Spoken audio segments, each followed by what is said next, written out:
ਸਤਿ ਸ਼੍ਰੀ ਅਕਾਲ ਜੀ। Humans best friend channel ਤੇ ਤੁਹਾਡਾ ਸਵਾਗਤ ਹੈ ਜੀ। ਅੱਜ ਆਪਾਂ ਪਹੁੰਚੇ ਹਾਂ ਜੀ ਆਪਣੇ ਭਰਾ ਕਮਲ ਬੈਂਸ ਦੇ ਘਰ। ਇਹਨੇ ਨੇ ਅੱਜ ਤੱਕ ਜੀ ਕਦੇ ਵੀ ਆਪਣਾ ਚੈਨਲ ਨਹੀਂ ਕਿਸੇ ਨੂੰ ਦਿਖਾਇਆ ਤੇ ਨਾ ਕਦੀ ਇੰਟਰਵਿਊ ਕੀਤੀ ਹੈ ਕਿਸੇ ਨਾਲ। ਫਸਟ ਟਾਈਮ ਇੰਟਰਵਿਊ ਆਪਣੇ ਨਾਲ ਇਹਨਾਂ ਦੀ, ਤੇ ਆਪਾਂ ਇਹਨਾਂ ਨਾਲ ਚੈਨਲ ਵੀ ਦੇਖਾਂਗੇ ਅੱਜ, ਤੇ ਇਹਨਾਂ ਨਾਲ ਕੁਝ ਗੱਲਾਂ ਵੀ ਸਾਂਝੀਆਂ ਕਰਾਂਗੇ ਤੇ ਬਰੀਡਿੰਗ ਬਾਰੇ, ਕੁਝ ਇਹਨਾਂ ਦੀ ਜੱਜਿੰਗ ਬਾਰੇ, ਜੋ ਵੀ ਇਹਨਾਂ ਦਾ ਐਕਸਪੀਰੀਅੰਸ ਹੈ ਫੁੱਲ ਲਾਈਫ ਦਾ, ਅੱਜ ਆਪਾਂ ਸ਼ੇਅਰ ਕਰਾਂਗੇ। ਤੇ ਆਜੋ ਮਿਲੀਏ ਜੀ ਆਪਣੇ ਕਮਲ ਬੈਂਸ ਭਾਜੀ ਨੂੰ। ਕਮਲ ਭਾਈ ਸਤਿ ਸ਼੍ਰੀ ਅਕਾਲ ਜੀ। ਪਹਿਲਾਂ ਤਾਂ ਸਤਿ ਸ਼੍ਰੀ ਅਕਾਲ ਜੀ। ਪਹਿਲਾਂ ਤਾਂ ਤੁਹਾਡਾ ਧੰਨਵਾਦ ਬਹੁਤ ਤੁਸੀਂ ਸਾਡੇ ਚੈਨਲ ਤੇ ਵਿਜ਼ਿਟ ਕੀਤਾ ਤੇ ਬਹੁਤ ਤੁਹਾਡਾ ਧੰਨਵਾਦ। ਥੈਂਕ ਯੂ ਭਾਜੀ, ਥੈਂਕ ਯੂ ਭਾਜੀ। ਭਾਜੀ ਅੱਜ ਅਸੀਂ ਆਪਣੀ ਜਿਹੜੀ ਫੈਮਿਲੀ ਆ ਹਿਊਮਨਸ ਬੈਸਟ ਫਰੈਂਡ ਚੈਨਲ ਦੀ ਫੈਮਿਲੀ ਹੈ ਨਾ, ਉਹਨੂੰ ਕੁਝ ਇਨਫੋਰਮੇਸ਼ਨ ਦੇਣੀ ਆ ਅਮਰੀਕਨ ਬੁਲੀ ਬਾਰੇ। ਤੇ ਭਾਜੀ ਆਪਣੇ ਪਹਿਲਾਂ ਤਾਂ ਚੈਨਲ ਦਾ ਨਾਮ ਦੱਸਿਓ ਜੀ, ਕੀ ਹੈ ਜੀ? ਆਪਣੇ ਚੈਨਲ ਦਾ ਨਾਮ ਹੈਗਾ Bains bulls camp. Bains bulls camp, okay, ਠੀਕ ਹੈ। ਤੇ ਭਾਜੀ ਕਿੰਨੀ ਦੇਰ ਤੋਂ ਤੁਸੀਂ ਇਹ ਬਰੀਡਿੰਗ ਕਰ ਰਹੇ ਆ ਅਮਰੀਕਨ ਬੁਲੀ? ਪ੍ਰੋਫੈਸ਼ਨਲੀ ਮੈਂ 2014 ਤੋਂ ਸਟਾਰਟ ਹੋ ਗਿਆ ਸੀਗਾ ਬਰੀਡਿੰਗ ਕਰਨਾ, ਤੇ ਲਗਭਗ ਕੋਈ 9-10 ਸਾਲ ਦੇ ਆਸ-ਪਾਸ ਹੋਈ ਗਏ ਜੀ। ਓਕੇ ਭਾਜੀ। ਇਹ ਇਕੱਲਾ ਅਮਰੀਕਨ ਬੁਲੀ ਦੀ ਹੀ ਬਰੀਡਿੰਗ ਕਰਦੇ ਆ ਜਾਂ ਮਿਕਸ ਡੌਗ ਦੀ ਬਰੀਡਿੰਗ? ਹਾਂਜੀ, ਇਕੱਲੇ ਅਮਰੀਕਨ ਬੁਲੀ ਦੀ ਕਰਦੇ ਆ ਜੀ। ਸਟਾਰਟਿੰਗ ਮਤਲਬ ਜਦੋਂ ਕੀਤੀ ਸਟਾਰਟਿੰਗ ਪਹਿਲਾਂ ਉਸ ਟਾਈਮ ਪਿਟਬੁਲ ਵੀ ਇੱਥੇ ਨਵੀਂ ਬਰੀਡ ਸੀਗੀ, ਉਸ ਟਾਈਮ ਥੋੜਾ ਪਿਟਬੁਲ ਦੀ ਬਰੀਡਿੰਗ ਕੀਤੀ ਆ ਸਟਾਰਟਿੰਗ ਦੇ ਵਿੱਚ, ਤੇ ਉਸ ਤੋਂ ਬਾਅਦ ਪ੍ਰੋਫੈਸ਼ਨਲੀ ਮਤਲਬ ਮੈਂ ਅਮਰੀਕਨ ਬੁਲੀ ਦੀ ਕੀਤੀ ਬਰੀਡਿੰਗ। ਠੀਕ ਹੈ ਜੀ ਭਾਈ। ਕਿੰਨੇ ਡੌਗ ਹੈ ਇਸ ਟਾਈਮ ਆਪਣੇ ਕੋਲ? ਆਪਣੇ ਕੋਲ ਕੈਨਲ ਤੇ ਇਸ ਟਾਈਮ ਲਗਭਗ ਹੈਗੇ ਆ ਜੀ 25 ਤੋਂ ਉੱਪਰ ਹੀ ਹੈ ਡੌਗ। ਕਿੰਨੇ ਮੇਲ ਕਿੰਨੀਆਂ ਫੀਮੇਲ ਹੈ? ਆਪਣੇ ਕੋਲ 5 ਸਟੱਡ ਮੇਲ ਆ ਜੀ, ਕੁਝ ਸਟੱਡ ਤਿਆਰ ਵੀ ਹੋ ਰਹੇ ਹਨ ਨਵੇਂ, ਤੇ ਫੀਮੇਲਸ ਹੈਗੀਆਂ ਲਗਭਗ 22-23 ਦੇ ਆਸ-ਪਾਸ ਫੀਮੇਲ ਵੀ ਹੈਗੀਆਂ। ਸਾਰੇ BI ਜਾਂ ਬ੍ਰੇਡ ਇਨ ਇੰਡੀਆ ਜਾਂ ਫਿਰ ਇੰਪੋਰਟ ਵੀ ਆ ਕੋਈ? ਆਪਣੇ ਕੋਲ ਡਾਇਰੈਕਟ ਇੰਪੋਰਟ ਵੀ ਆਈ USA ਤੋਂ। ਓਕੇ। ਕਿਹੜੇ ਸਾਈਜ਼ ਵਿੱਚ ਭਾਈ ਤੁਸੀਂ ਜ਼ਿਆਦਾ ਬਰੀਡਿੰਗ ਕਰਦੇ? ਮਾਈਕਰੋ ਮਤਲਬ, ਕਿਉਂਕਿ ਇਹਦੇ ਸਾਈਜ਼ ਕਿੰਨੇ ਹੁੰਦੇ ਪਹਿਲਾਂ ਤਾਂ ਇਹ ਦੱਸ ਦਿਓ। ਸਾਈਜ਼ ਬੇਸਿਕਲੀ ਤਾਂ ਹੀ ਆਪਣੇ ਅਮਰੀਕਨ ਬੁਲ ਦੇ ਵਿੱਚ ਜਿਹੜਾ ਇਸ ਟਾਈਮ ਇੰਡੀਆ ਟ੍ਰੈਂਡ ਵਿੱਚ ਚੱਲ ਰਿਹਾ ਉਹ ਤਾਂ ਪੌਕਟ ਤੇ ਮਾਈਕਰੋ ਹੀ ਚੱਲ ਰਿਹਾ। ਮਤਲਬ ਉਸ ਤੋਂ ਇਲਾਵਾ ਐਕਸਲ ਹੋ ਗਿਆ, ਸਟੈਂਡਰਡ ਸਾਈਜ਼ ਹੋ ਗਿਆ, ਤੇ ਸਾਈਜ਼ ਤਾਂ ਹੈਗੇ ਆ ਜੀ ਬੁਲੀ ਦੇ ਵਿੱਚ ਕਾਫੀ। ਠੀਕ ਹੈ ਭਾਜੀ। ਭਾਜੀ ਤੁਹਾਡੇ ਕੋਲ ਕਿਹੜੇ ਸਾਈਜ਼ ਦੇ ਜ਼ਿਆਦਾ ਡੌਗ ਹੈ ਜੀ? ਮੈਂ ਸਟਾਰਟਿੰਗ ਦੇ ਵਿੱਚ ਤਾਂ ਜ਼ਿਆਦਾਤਰ ਪਹਿਲਾਂ ਪੌਕਟ ਸਾਈਜ਼ ਦੀ ਬਰੀਡਿੰਗ ਕੀਤੀ ਆ, ਫਿਰ ਉਸ ਤੋਂ ਬਾਅਦ ਮਾਈਕਰੋ ਦੀ ਕੀਤੀ ਆ, ਐਗਜ਼ੋਟਿਕ ਦੀ ਕੀਤੀ ਹੈ। ਹਾਂਜੀ, ਜ਼ਿਆਦਾ ਇਸ ਟਾਈਮ ਮੇਰੇ ਕੋਲ ਡੌਗ ਮਾਈਕਰੋ ਦੇ ਵਿੱਚ ਨੇ, ਪੌਕਟ ਵੀ ਹੈਗੇ ਨੇ। ਹਾਂਜੀ, ਠੀਕ ਹੈ। ਡਿਮਾਂਡ ਕਿਹੜੇ ਸਾਈਜ਼ ਦੀ ਜ਼ਿਆਦਾ ਚੱਲਦੀ ਹੈ ਅੱਜ ਕੱਲ੍ਹ? ਕੁਝ ਡਿਮਾਂਡ ਤਾਂ ਇੱਦਾਂ ਜੀ, ਉਹ ਤਾਂ ਪਸੰਦ ਹਰੇਕ ਦੀ ਆਪਣੀ ਆਪਣੀ ਹੈ। ਕਿਸੇ ਨੂੰ ਪੌਕਟ ਹੀ ਪਸੰਦ ਆ, ਉਹਨੂੰ ਪੌਕਟ ਹੀ ਰਹਿਣਾ, ਤੇ ਕਿਸੇ ਨੂੰ ਮਾਈਕਰੋ ਪਸੰਦ ਆ। ਤੇ ਡਿਮਾਂਡ ਤਕਰੀਬਨ ਸੇਮ ਹੀ ਆ, ਪਰ ਇਸ ਟਾਈਮ ਜ਼ਿਆਦਾ ਮਾਈਕਰੋ ਦੀ ਡਿਮਾਂਡ ਚੱਲ ਰਹੀ ਆ, ਜੋ ਇਸ ਟਾਈਮ ਜੋ ਚੱਲ ਰਿਹਾ ਉਹਦੇ ਵਿੱਚ ਜ਼ਿਆਦਾ। ਮਤਲਬ ਕਿਸ ਪਰਪਸ ਲਈ ਆਪਾਂ ਯੂਜ਼ ਕਰ ਸਕਦੇ ਆ ਇਸ ਬਰੀਡ ਨੂੰ, ਅਮਰੀਕਨ ਬੁਲੀ ਨੂੰ? ਅਮਰੀਕਨ ਬੁਲੀ ਤਾਂ ਜੀ ਦੇਖੋ, ਇਹਦਾ ਇੱਕ ਘਰ 'ਚ ਰੱਖਣ ਵਾਲੀ ਮਤਲਬ ਲੁੱਕ ਵਾਈਜ਼ ਬਹੁਤ ਚੰਗੀ, ਬਹੁਤ ਸੋਹਣੀ ਬਰੀਡ ਆ। ਤੇ ਜੇ ਕਹੋ ਇਹਨੂੰ ਤੁਸੀਂ ਇੱਕ ਐਜ਼ ਏ ਗਾਰਡ ਡੌਗ ਰੱਖ ਸਕਦੇ ਆ, ਉਹ ਨਹੀਂ ਹੈਗਾ। ਇਹ ਬਿਲਕੁਲ ਫਰੈਂਡਲੀ, ਇੱਕ ਤਰ੍ਹਾਂ ਦਾ ਹਿਊਮਨ ਫਰੈਂਡਲੀ, ਯਾਨੀ ਮਤਲਬ ਲੁੱਕ ਵਾਈਜ਼ ਬਹੁਤ ਸੋਹਣੀ ਬਰੀਡ ਆ, ਕੋਈ ਵੱਢਣ ਕੱਟਣ ਵਾਲੀ ਬਰੀਡ ਨਹੀਂ ਹੈਗੀ। ਹਾਂਜੀ, ਇਹਦੇ ਵਿੱਚ ਕਿੰਨੇ ਭਾਜੀ ਕਲਰ ਆਉਂਦੇ ਆ? ਇਹ ਮਤਲਬ ਕਿਉਂਕਿ ਬਹੁਤ ਜ਼ਿਆਦਾ ਪ੍ਰੋਬਲਮ ਆਉਂਦੀ ਹੈ ਨਾ ਜਦੋਂ ਆਪਾਂ ਡੌਗ ਨਵਾਂ ਯੂਜ਼ ਕਰਦੇ ਆ, ਤਾਂ ਕਲਰ ਦੀ ਬਹੁਤ ਪ੍ਰੋਬਲਮ ਆਉਂਦੀ ਹੈ। ਕਿਹੜੇ ਕਲਰ ਆ ਜਿਹੜੇ ਜ਼ਿਆਦਾ ਅੱਜ ਕੱਲ੍ਹ ਚੱਲ ਰਹੇ ਟ੍ਰੈਂਡਿੰਗ ਜਿਹਦੇ ਵਿੱਚ? ਕਲਰ ਹੈਪੀ ਐ ਹੈ ਕਿ ਪਹਿਲਾਂ ਸਟਾਰਟਿੰਗ ਦੇ ਵਿੱਚ ਤਾਂ ਬੇਸਿਕਲੀ ਜ਼ਿਆਦਾ ਬਲੂ ਕਲਰ ਹੀ ਚੱਲ ਰਿਹਾ ਸੀਗਾ, ਸਟਾਰਟਿੰਗ ਜਿਹੜਾ ਕਲਰ ਹੈਗਾ। ਹਾਂ, ਅੱਜ ਤੋਂ ਸਾਲ ਪਹਿਲਾਂ ਤਾਂ ਬਸ ਬਲੂ ਕਲਰ ਦੀ ਜ਼ਿਆਦਾ ਡਿਮਾਂਡ ਸਾਲ ਨਹੀਂ, ਮਤਲਬ ਜਦੋਂ ਤੋਂ ਮਤਲਬ ਬੁਲੀ ਦੀ ਸ਼ੁਰੂਆਤ ਦੇਖੀ ਆ, ਉਦੋਂ ਬਲੂ ਕਲਰ ਹੀ ਟ੍ਰੈਂਡਿੰਗ ਹੁੰਦਾ ਸੀ। ਹਾਂਜੀ, ਜਿੱਦਾਂ ਕਹਿ ਲੈਂਦੇ ਨਾ ਵੀ ਬੁਲਟ ਦੇ ਵਿੱਚ ਕਾਲਾ ਰੰਗ, ਜਿੱਦਾਂ ਇਹਦਾ ਬੁਲੀ ਦੇ ਵਿੱਚ ਬਲੂ ਕਲਰ ਹੀ ਸੀਗਾ ਜਦੋਂ ਸਟਾਰਟਿੰਗ ਹੋਈ ਆ ਬੁਲੀ ਦੀ। ਉਸ ਤੋਂ ਬਾਅਦ ਫੌਨ ਕਲਰ ਆਇਆ, ਉਸ ਤੋਂ ਬਾਅਦ ਜਿੱਦਾਂ ਇਹਦਾ ਬਰੀਡ ਐਗਜ਼ੋਟਿਕ ਹੋਈ ਗਈ ਆ। ਹਾਂਜੀ, ਤੇ ਕਲਰ ਬੜੇ ਐਡ ਹੋਏ ਆ ਕਿਉਂਕਿ ਡਿਜ਼ਾਈਨਰ ਬਰੀਡ ਆ ਨਾ। ਹਾਂਜੀ, ਗੋਰਿਆਂ ਨੇ ਨਵੇਂ ਕਲਰ, ਨਵੇਂ ਉਹਨੇ ਤਜਰਬੇ ਕਰਕੇ ਨਵੇਂ ਕਲਰ ਬਹੁਤ ਐਡ ਕਰ ਲਿਆ। ਹੁਣ ਤਾਂ ਤਕਰੀਬਨ ਹਰ ਕਲਰ ਆ ਰਿਹਾ। ਹਾਂਜੀ, ਇਹਦੇ ਵਿੱਚ ਲਾਈਲੈਕ ਕਲਰ ਆ ਰਿਹਾ, ਟਰਾਈ ਕਲਰ ਆ ਰਿਹਾ, lilac tri, blue tri, chocolate, ਮਾਰਲੇ ਕਲਰ, ਲਗਭਗ ਹੁਣ ਕਾਫੀ ਕਲਰ ਨੇ ਬੁਲੀ ਦੇ ਵਿੱਚ। ਹਾਂਜੀ, ਬਿਲਕੁਲ। ਡਿੱਪੀ ਭਾਜੀ ਕੋਲ ਗਏ ਸੀ, ਉਹਨਾਂ ਦੇ ਮਾਰਲੇ ਸੀ, ਅਸੀਂ ਦੇਖਿਆ ਉਹਨਾਂ ਕੋਲ। ਠੀਕ ਹੈ। ਹਾਂਜੀ। ਤੇ ਭਾਜੀ ਇਹਨਾਂ ਨੂੰ ਇਸ ਬਰੀਡ ਨੂੰ ਮੌਸਮ ਜਾਂ ਫਿਰ ਰੂਮ ਟੈਂਪਰੇਚਰ ਕਿੱਦਾਂ ਦਾ ਕੀ ਚਾਹੀਦਾ ਹੁੰਦਾ ਆ? ਮੌਸਮ ਇਦਾਂ ਜੀ, ਗਰਮੀ ਦੇ ਵਿੱਚ ਤਾਂ ਬਰੀਡ ਤੁਸੀਂ ਮੰਨ ਕੇ ਚੱਲੋ ਜੀ, ਜੋ ਹੁਣ ਟੈਂਪਰੇਚਰ ਆ ਬਾਹਰ, ਤਾਂ ਇਹ 10 ਮਿੰਟ ਵੀ ਸਰਵਾਈਵ ਨਹੀਂ ਕਰ ਸਕਦੀ ਹੈਗੀ। ਬਿਲਕੁਲ। ਹਾਂਜੀ, ਮਤਲਬ ਗਰਮੀ ਨਹੀਂ ਬਰਦਾਸ਼ਤ ਕਰਦੇ। ਠੰਡ ਦੇ ਵਿੱਚ ਬਹੁਤ ਖੁਸ਼ ਰਹਿੰਦੇ, ਕਿਉਂਕਿ ਹੁਣ ਮੰਨ ਕੇ ਚੱਲੋ ਅਮਰੀਕਾ ਦੀ ਬਰੀਡ ਆ, ਉੱਥੇ ਹੁਣ ਬਰਫਾਂ ਦੇ ਵਿੱਚ ਰਹੇ ਹੋਏ ਇਹਨਾਂ ਦੇ ਜਿਹੜੇ ਮਾਪੇ ਆ, ਉਹਨਾਂ ਤੋਂ ਗਾਂ ਅੱਗੇ ਇੱਥੇ ਬਰੀਡ ਸਟੈਬਲਿਸ਼ ਹੋਈ ਆ। ਤਾਂ ਕਰਕੇ ਇਹ ਬਰੀਡ ਹੈਗੀ ਠੰਡੇ ਮੁਲਕਾਂ ਦੀ ਬਰੀਡ ਆ, ਤੇ ਇਸ ਕਰਕੇ ਇੱਥੇ ਵੀ ਉਹਨਾਂ ਨੂੰ ਟੈਂਪਰੇਚਰ ਉਹੋ ਜਿਹਾ ਦੇਣਾ ਪੈਂਦਾ ਗਰਮੀਆਂ ਦੇ ਵਿੱਚ। ਤੇ ਆਮ ਕਰਕੇ ਸਾਡੇ ਦਾ ਏਸੀ ਮਤਲਬ ਜਿਹੜੇ ਕੈਨਲ ਆ, ਇੰਡੋਰ ਕੈਨਲ ਵੀ ਹੈਗੇ ਆ, ਆਊਟਡੋਰ ਵੀ ਆ। ਰਾਤ ਨੂੰ ਜਿੱਦਾਂ ਮੌਸਮ ਥੋੜਾ ਵਧੀਆ ਹੋ ਜਾਂਦਾ 28 ਦੇ ਆਸ-ਪਾਸ ਹੁੰਦਾ, ਰਾਤ ਨੂੰ 28 ਤੋਂ ਲੈ ਕੇ 20-22 ਤੱਕ, ਤੇ ਇੰਨਾ ਟੈਂਪਰੇਚਰ ਨਾਲ ਹੀ ਸਹੀ ਰਹਿੰਦਾ, ਵਧੀਆ ਰਹਿੰਦਾ। ਓਕੇ, ਮਤਲਬ ਕਿ ਜੇਕਰ ਘਰ ਦੇ ਵਿੱਚ ਡੌਗ ਰੱਖਣਾ ਤਾਂ ਇਹ ਅਮਰੀਕਨ ਬੁਲੀ ਮਾਈਕਰੋ ਸਾਈਜ਼ ਹਾਂਜੀ। ਤਾਂ ਏਸੀ ਹੋਣਾ ਵੀ ਜ਼ਰੂਰੀ ਹੈ। ਜ਼ਰੂਰ ਜੀ ਜ਼ਰੂਰ। ਜੇ ਚਲੋ ਇੱਕ ਅੱਧਾ ਡੌਗ ਤਾਂ ਕੂਲਰ ਦੇ ਨਾਲ ਵੀ ਰਹਿ ਲੂਗਾ, ਜਿੱਥੇ ਕੈਨਲ ਵੱਡੇ ਆ, ਡੌਗ ਜ਼ਿਆਦਾ, ਉੱਥੇ ਡੌਗ ਦੀ ਆਪਸ ਦੀ ਵੀ ਹਿਊਮਿਡਿਟੀ ਵੱਧ ਜਾਂਦੀ ਆ, ਤਾਂ ਉੱਥੇ ਤਾਂ ਏਸੀ ਹੀ ਚਾਹੀਦਾ ਮੇਰੇ ਹਿਸਾਬ ਦੇ ਨਾਲ। ਬਿਲਕੁਲ ਬਿਲਕੁਲ। ਤੇ ਭਾਜੀ ਇਹ ਮਤਲਬ ਤੁਸੀਂ ਜਿੱਦਾਂ ਫੀਮੇਲ ਵੀ ਰੱਖੀਆਂ, ਮੇਲ ਵੀ ਰੱਖੇ ਹੋਏ ਆ, ਹਾਂਜੀ ਹਾਂਜੀ। ਤੇ ਇਹ ਬਰੀਡਿੰਗ ਮਤਲਬ ਕਦੋਂ ਕਰਵਾਉਣੀ ਹੈ ਇਹਨਾਂ ਦੀ ਬਰੀਡਿੰਗ? ਸਾਲ 'ਚ ਕਿੰਨੀ ਵਾਰ ਹੋ ਜਾਂਦੀ ਆ? ਕਿਉਂਕਿ ਮੈਨੂੰ ਲੱਗਦਾ ਹੈ ਮੋਸਟ ਆਫ ਦਾ ਟਾਈਮ ਦਾ ਆਪਰੇਟ ਹੀ ਹੁੰਦਾ ਇਹਨਾਂ ਦੇ ਵਿੱਚ ਹਾਂਜੀ breeding। ਹਾਂਜੀ। ਦੇਖੋ ਜੀ, ਬਾਕੀ ਹਰੇਕ ਬਰੀਡਰ ਦਾ ਆਪਣਾ ਆਪਣਾ ਹਿਸਾਬ ਆ, ਆਪਣਾ ਆਪਣਾ ਉਹਦੀ ਥਿੰਕਿੰਗ ਆ। ਮੈਂ ਥੋੜਾ ਮੂੜੀ ਜਿਹਾ ਆਇਆ, ਮੇਰਾ ਇਹ ਨਹੀਂ ਪਤਾ ਕਿ ਮੈਂ ਇੱਕ ਫੀਮੇਲ ਸਾਲ 'ਚ ਕਈ ਵਾਰ 1 ਲੀਟਰ ਲੈਣਾ, ਕਿਤੇ ਵਾਰ 2 ਵੀ ਲੈ ਲੈਣਾ ਆ। ਕਈ ਵਾਰ ਇੱਕ ਫੀਮੇਲ ਨੂੰ ਮੈਂ 2-3 ਹੀਟਾਂ ਮਿਸ ਵੀ ਕਰਾ ਦਿੰਦਾ ਆ। ਤੇ ਪਰ ਮੇਰੇ ਹਿਸਾਬ ਦੇ ਨਾਲ 2 ਲੀਟਰ ਤੋਂ ਬਾਅਦ ਫੀਮੇਲ ਨੂੰ ਰੈਸਟ ਦੇਣੀ ਚਾਹੀਦੀ ਹੈ। ਮਤਲਬ ਤੁਸੀਂ ਕੁਆਂਟੀਟੀ ਵਿੱਚ ਨਹੀਂ, ਕੁਆਲਿਟੀ ਵਿੱਚ ਬਿਲੀਵ ਕਰਦੇ ਹੋ? ਬਿਲਕੁਲ ਹਾਂਜੀ। ਬਸ ਇਸੇ ਕਰਕੇ ਮੰਨਿਆ ਵੀ ਜਾਂਦਾ, ਕਹਿੰਦੇ ਜੀ ਕਮਲ ਬੈਂਸ ਦੇ ਜਿਹੜੇ ਅਗਰ ਪੱਪ ਲੈਣਾ ਤਾਂ ਉਹਨਾਂ ਦਾ ਪ੍ਰਾਈਸ ਜ਼ਿਆਦਾ ਹੀ ਹੁੰਦਾ ਹੈ। ਕੀ ਚੱਕਰ ਹੈ ਇਹ? ਬਸ ਇਹ ਦੱਸਿਓ ਮਾੜਾ ਜਿਹਾ। ਇਹ ਦੇਖੋ ਜੀ, ਮੈਂ ਜੋ ਆਪਾਂ ਹੁਣ ਤੱਕ ਮੈਂ ਅਬਜ਼ਰਵ ਕੀਤਾ ਆ USA ਤੋਂ, ਜਿੰਨਾ ਕੁਛ ਆਪਾਂ ਜਾਣੀਦਾ, ਉਸ ਹਿਸਾਬ ਦੇ ਨਾਲ ਆਪਾਂ ਤਾਂ ਫਿਰ ਵੀ ਜੋ ਪੱਪ ਦੀ ਕਾਸਟ ਰੱਖੀ ਦੀ ਉਹ ਬਹੁਤ ਘੱਟ ਹੈ ਉਹਨਾਂ ਦੇ ਮੁਕਾਬਲੇ। ਕਿਉਂਕਿ ਜੋ ਉੱਥੇ ਜਦੋਂ ਅਸੀਂ ਕੁਝ ਲੈਣਾ ਹੁੰਦਾ ਡਾਲਰਾਂ 'ਚ ਪੇ ਕਰਨਾ ਪੈਂਦਾ ਆ, ਤਾਂ ਸਾਨੂੰ ਪਤਾ, ਪਰ ਉਸ ਹਿਸਾਬ ਨਾਲ ਫਿਰ ਵੀ ਅਸੀਂ ਉਹੋ ਜਿਹੀ ਕੁਆਲਿਟੀ ਕੋਸ਼ਿਸ਼ ਕਰਦੇ ਹਾਂ ਦੇਣ ਦੀ। ਇੱਥੇ ਇੰਡੀਆ ਦੇ ਵਿੱਚ, ਪੰਜਾਬ 'ਚ, ਆਲ ਇੰਡੀਆ ਦੇ ਵਿੱਚ ਤਕਰੀਬਨ ਆਪਣੇ ਕੋਲ ਆਉਂਦੇ ਆ ਕਲਾਇੰਟ ਪੱਪ ਲੈ ਕੇ ਜਾਂਦੇ ਜਿਹੜੇ, ਤੇ ਕੋਸ਼ਿਸ਼ ਕਰੀਦੀ ਆ ਕਿ ਘੱਟ ਤੋਂ ਘੱਟ ਜਿੰਨਾ ਹੋ ਸਕੇ ਵਾਜਬ ਰੇਟ ਤੇ ਦਈਏ, ਪਰ ਜੋ ਕੁਆਲਿਟੀ ਆ ਉਹਦਾ ਜੋ ਜਾਇਜ਼ ਮੁੱਲ ਆ ਉਹੀ ਰੱਖੀਦਾ ਆ। ਤੇ ਕੁਆਲਿਟੀ 'ਤੇ ਡਿਪੈਂਡ ਆ ਜੀ ਸਾਰਾ ਪ੍ਰਾਈਸ ਜਿਹੜਾ ਜੀ। ਮਤਲਬ ਤੁਸੀਂ ਕੁਆਲਿਟੀ ਦੇ ਰਹੇ ਆ ਲੋਕਾਂ ਨੂੰ, ਇਸ ਕਰਕੇ ਪ੍ਰਾਈਸ ਬਿਲਕੁਲ ਹਾਈ ਰੱਖਣਾ ਹੀ ਪੈਣਾ, ਕਿਉਂਕਿ ਅਮਰੀਕਾ ਦੀ ਕੁਆਲਿਟੀ ਤੁਸੀਂ ਇੰਡੀਆ ਦੇ ਵਿੱਚ ਪ੍ਰੋਵਾਈਡ ਕਰਵਾ ਰਹੇ ਆ ਨਾ। ਹਾਂਜੀ ਹਾਂਜੀ। ਠੀਕ ਹੈ ਬਈ। ਭਾਜੀ ਇਹਦੇ ਜਿੱਦਾਂ ਹੁਣ ਤੁਸੀਂ ਕਿਹਾ ਵੀ ਸਾਲ ਦੇ ਵਿੱਚ ਕਈ ਵਾਰ 1, ਕਈ ਵਾਰ 2 ਸਾਲ ਵੀ ਤੁਸੀਂ ਲੀਟਰ ਨਹੀਂ ਲੈਂਦੇ ਹੈਗੇ, ਹਾਂਜੀ ਹਾਂਜੀ। ਕੋਈ ਇਹਦੇ ਨਾਲ ਲੀਟਰ ਦੇ ਵਿੱਚ ਫਰਕ ਪੈਂਦਾ? ਲੀਟਰ ਵੱਡਾ ਛੋਟਾ ਹੁੰਦਾ ਹੈ ਜਦੋਂ ਤੁਸੀਂ ਨਹੀਂ ਤਾਂ ਲੀਟਰ ਲੈਂਦੇ ਹੈਗੇ? ਇਹਦੇ ਨਾਲ ਐਡਾ ਇਸ ਚੀਜ਼ ਦੇ ਨਾਲ ਇਹ ਨਹੀਂ ਫਰਕ ਪੈਂਦਾ, ਇਹਨਾਂ ਫੀਮੇਲ ਨੂੰ ਰੈਸਟ ਮਿਲ ਜਾਂਦੀ ਆ, ਕਿਉਂਕਿ ਆਪਾਂ ਜ਼ਿਆਦਾਤਰ ਆਪਣੇ ਸਜੇਰੀਅਨ ਨਹੀਂ ਹੁੰਦੇ, ਜਿਹੜੀਆਂ ਫੀਮੇਲ ਹੁੰਦੀਆਂ, ਇਸ ਕਰਕੇ ਕੋਸ਼ਿਸ਼ ਇਹੀ ਕਰੀਦੀ ਆ ਕਿ ਫੀਮੇਲ ਨੂੰ ਰੈਸਟ ਮਿਲੇ। ਮਤਲਬ ਜਦੋਂ ਪੂਰੀ ਤਰ੍ਹਾਂ ਲੱਗਦਾ ਵੀ ਸਾਨੂੰ ਰੈਡੀ ਆ ਕਿ ਲੈ ਲੈਣਾ ਚਾਹੀਦਾ, ਤਾਂ ਫਿਰ ਆਪਾਂ ਲੈ ਵੀ ਲਈਦਾ। ਵਿੱਚ ਕੋਸ਼ਿਸ਼ ਇਹ ਕਰੀਦੀ ਆ ਕਿ ਫੀਮੇਲ ਨੂੰ ਰੈਸਟ ਤੋਂ ਬਾਅਦ ਹੀ ਲੀਟਰ ਲਈਏ। ਸਹੀ ਹੈ। ਕਿਉਂਕਿ ਇਸੇ ਕਰਕੇ ਫੀਮੇਲਸ ਮੈਂ ਜ਼ਿਆਦਾ ਰੱਖੀਆਂ ਹੋਈਆਂ ਕਿ ਜੇ ਮੈਂ ਲੀਟਰ ਲੈਣੇ ਵੀ ਹੁੰਦੇ ਆ, ਇੱਕ ਫੀਮੇਲ ਨੂੰ ਇੱਕ ਵਾਰ ਛੱਡ ਹੀ ਦਿੰਦਾ, ਕੋਸ਼ਿਸ਼ ਇਹੀ ਹੁੰਦੀ ਆ। Okay okay. ਤੇ ਇਹਦਾ ਹੁੰਦਾ ਹਰ ਵਾਰ ਆਪਰੇਟ ਹੀ ਆ? ਆਪਾਂ ਕਿੰਨੇ ਲੀਟਰ ਲੈ ਸਕਦੇ ਹਾਂ ਇੱਕ ਫੀਮੇਲ ਤੋਂ ਮੈਕਸਿਮਮ? ਦੇਖੋ ਜੀ, ਮੇਰਾ ਜਿੱਥੇ ਤੱਕ ਮੰਨਣਾ, ਮੇਰੇ ਹਿਸਾਬ ਦੇ ਨਾਲ 3 ਜਾਂ 4 ਤੋਂ ਜ਼ਿਆਦਾ ਲੀਟਰ ਨਹੀਂ ਲੈਣੇ ਚਾਹੀਦੇ ਜੇ ਆਪਾਂ ਆਪਰੇਟ ਕਰਾਉਂਦੇ ਆ। ਕਿਉਂਕਿ ਆਪਾਂ ਇਹਨਾਂ ਨੂੰ ਇੱਕ ਬੱਚੇ ਪੈਦਾ ਕਰਨ ਵਾਲੀ ਮਸ਼ੀਨ ਹੀ ਨਹੀਂ ਬਣਾਉਣਾ ਚਾਹੀਦਾ, ਸਿਰਫ ਪੈਸਿਆਂ ਤੱਕ ਨਹੀਂ ਸੀਮਿਤ। ਉਸ ਤੋਂ ਪਹਿਲਾਂ ਪਿਆਰ ਵੀ ਜ਼ਰੂਰੀ ਆ, ਇਹਨਾਂ ਨਾਲ ਮੇਰਾ ਲਗਾਵ ਵੀ ਬਹੁਤ ਆ। ਤਾਂ ਮੈਨੂੰ ਇਹ ਹੁੰਦਾ ਕਿ ਬਸ 2 ਜਾਂ 3 ਲੀਟਰ ਲੈ ਕੇ ਹੁਣ ਫੀਮੇਲ ਨੂੰ ਮੈਂ ਰਿਟਾਇਰ ਕਰ ਦਵਾਂ, ਮੇਰੀ ਕੋਸ਼ਿਸ਼ ਇਹੀ ਹੁੰਦੀ ਹੈ। ਓਕੇ ਭਾਈ, ਜਿੱਦਾਂ ਤੁਸੀਂ ਹੁਣੇ ਕਿਹਾ ਵੀ ਲੀਟਰ ਦੇਖੀਦਾ ਵੀ ਕਦੋਂ ਫੀਮੇਲ ਰੈਡੀ ਆ, ਤੇ ਇਹਦੀ ਮਤਲਬ according to American bully the breeding ਦੇ ਹਿਸਾਬ ਨਾਲ ਜੇ ਆਪਾਂ ਚੱਲੀਏ ਤਾਂ ਕਿੰਨੀ ਏਜ ਜਿਹੜੀ ਇਹਦੀ ਹੋਣੀ ਚਾਹੀਦੀ ਹੈ ਮਿਨੀਮਮ ਟੂ ਮਿਨੀਮਮ ਇੱਕ ਫੀਮੇਲ ਦੀ? ਫੀਮੇਲ ਦੇਖੋ ਜੀ, ਇੱਕ ਹੀਟ ਤਾਂ ਮਿਸ ਕਰਾ ਲੈਣੀ ਚਾਹੀਦੀ ਆ, ਜਿੱਥੇ ਤੱਕ ਮੇਰਾ ਮੰਨਣਾ ਆ।